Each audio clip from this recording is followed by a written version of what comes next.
Alhamdulillahilladzi arsala rasulahu bil huda wa dinil haq liyudhhirahu 'alad dini kullih wa kafa billahi syahida. Asyhadu an la ilaha illallah wahdahu la syarikalah wa asyhadu anna Muhammadan abduhu wa rasuluh. Allahumma shalli ala Muhammad wa ala alihi wa ashabihi ajma'in. Rabbi shrah li sadri wa yassir li amri wahlul 'uqdatam min lisani yafqahu qawli. Amma ba'du.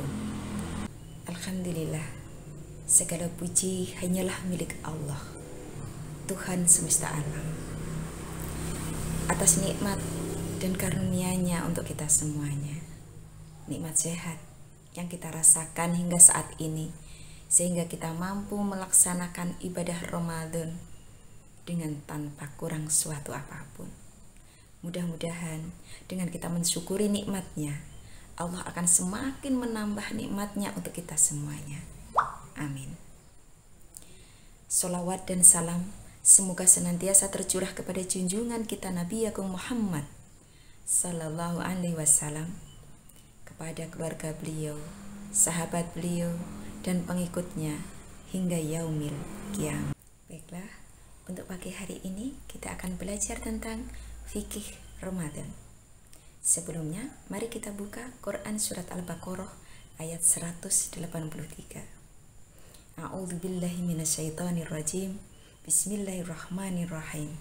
Ya ayyuhalladzina amanu kutiba alaikumusiyam kama kutiba alal ladzina min qablikum la'allakum tattaqun.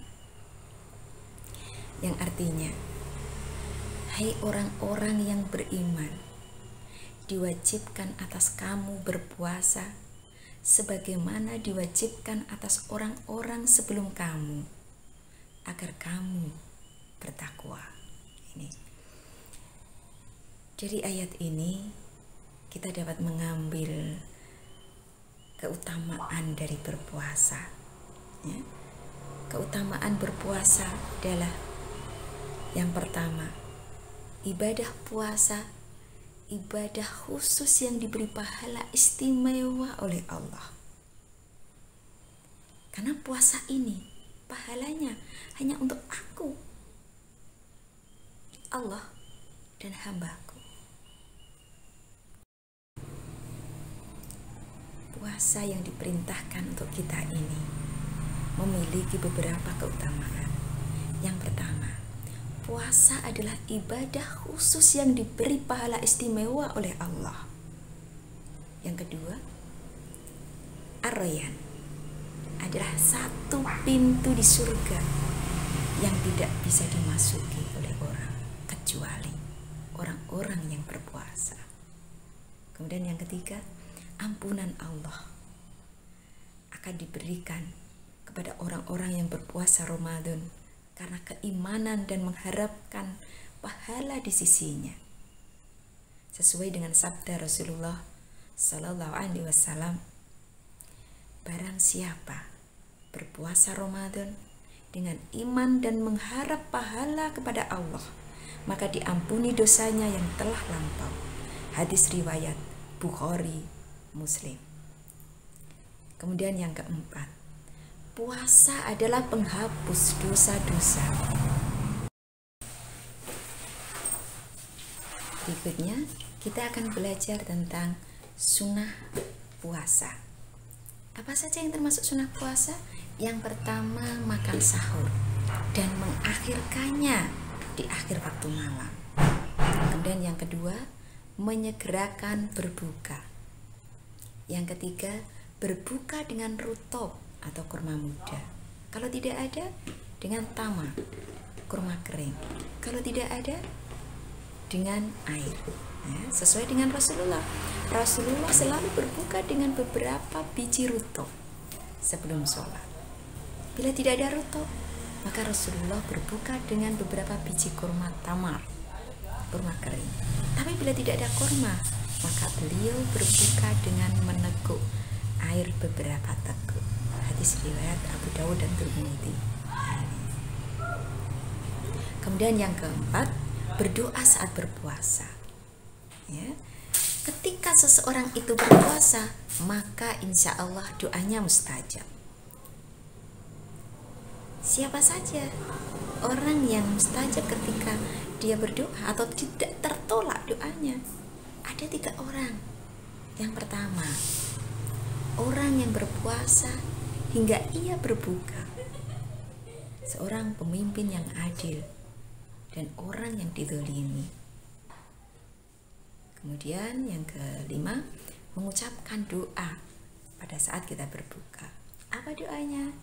Dhahabat dama'u wabtalatil uruku wasabatal ajru insya Allah. Telah hilang rasa haus, telah basah urat-urat, dan pahala pun telah tercatat. Hadis riwayat Abu Dawud. Yang keenam, menghindari diri dari semua perbuatan dosa. Karena puasa bukan hanya sekedar menahan diri dari makan dan minum saja. Apabila salah seorang di antara kalian berpuasa, maka janganlah berkata kotor dan gaduh. Jika ada seseorang yang memakinya atau memusuhinya, hendaklah ia, orang yang berpuasa tadi, mengucapkan, sesungguhnya aku sedang berpuasa. Kemudian sunnah berikutnya, memperbanyak amal-amal kebaikan. Contohnya, membaca Al-Quran, zikir, memperbanyak sholat sunat, infak, dan amal yang lainnya, menolong orang lain, dan seterusnya. Anak-anakku semua, tidak terasa puasa kita sudah mendapatkan 20 hari. Berarti saat ini kita berada di 10 hari yang terakhir. Apa yang harusnya kita lakukan di 10 hari yang terakhir? Nah, kita lihat Rasulullah SAW pada 10 hari terakhir beliau memperbanyak doa. Apa doa yang beliau baca? Allahumma innaka afuwun tuhibbul afwa fa'fu anni. Ya, diulangi lagi. Allahumma innaka afuwun tuhibbul afwa fa'fu anni. Oke, sekali lagi. Allahumma innaka afuwun tuhibbul afwa fa'fu anni. Mudah-mudahan di 10 hari terakhir ini kita betul-betul mampu memanfaatkan dengan sebaik-baiknya. Karena waktu ini mahal sekali. Kalau sampai terlalaikan, hilang, maka untuk ketemu lagi harus tahun depan. Dan belum tentu usia kita sampai di tahun depan. Ya. Ingat, di 10 hari yang terakhir kita untuk memperbanyak berdoa seperti doa yang dibaca oleh Rasulullah SAW. Allahumma innaka afuwun tuhibbul afwa fa'fu anni. Alhamdulillah, usai sudah kajian kita pagi ini.